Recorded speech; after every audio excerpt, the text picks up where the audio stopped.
التاريخ كم مجدا سطرنا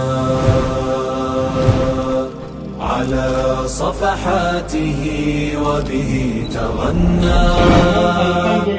تهاب الأسد وحدتنا لأننا لغير الله كلا ما ركعنا ما ركعنا.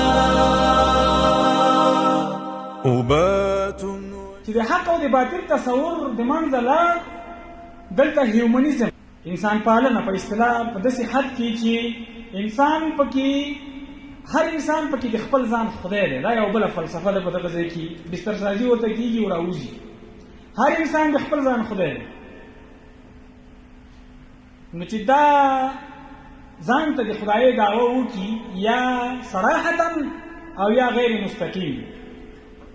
هغه صراحتا دعوه خو موږ ته د هغه نه ثابته ده، د فرعون نه چې هغه د خدایي دعوه کړې وه، او شاید ډېر خلک به نور چې د خدایي دعوه به کوي، خو ډېر انسانان به وي چې د خدایي دعوه به نه کوي په الفاظو کې، خو عملا په رویه کې، په تعامل کې، مسایلو سره په مخ کېدو کې دا داسې یو موقف نیسي لکه العیاذ بالله چې دا خدای.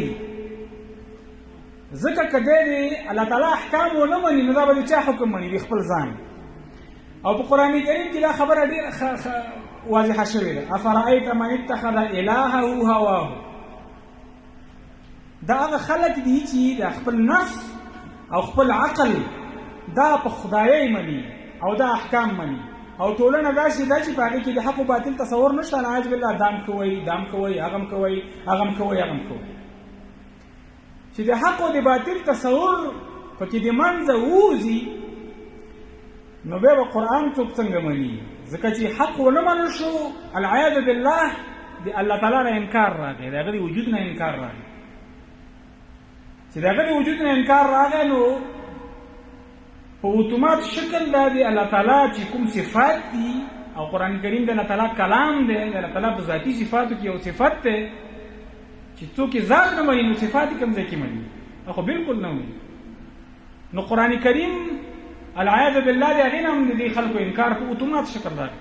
یعنې څوک که پوهېږي او که نه پوهېږي، او په دغې نظریو باندې منو عن روان وي، دغه شی پېښېدونکی دی، د دې نه څوک نشي وتلی. چې کله قرآن کریم څوک ونه مني، نو اتومات د پیغمبر منل یا د نورو پیغمبرانو منل هم پکې منتفي شو، دا هم د منځه لاړ. نو ښه چې نه قرآن څوک ومني، نه رسول ومني، نو امام پکې د کوم ځای نه شو، عالم پکې د کوم ځای نه شو، مشر او کشر پکې د کوم ځای نه شو، کورنۍ خو هلته ورته فیمینیزم نړولې ده، دا هر څه د منځه لاړل.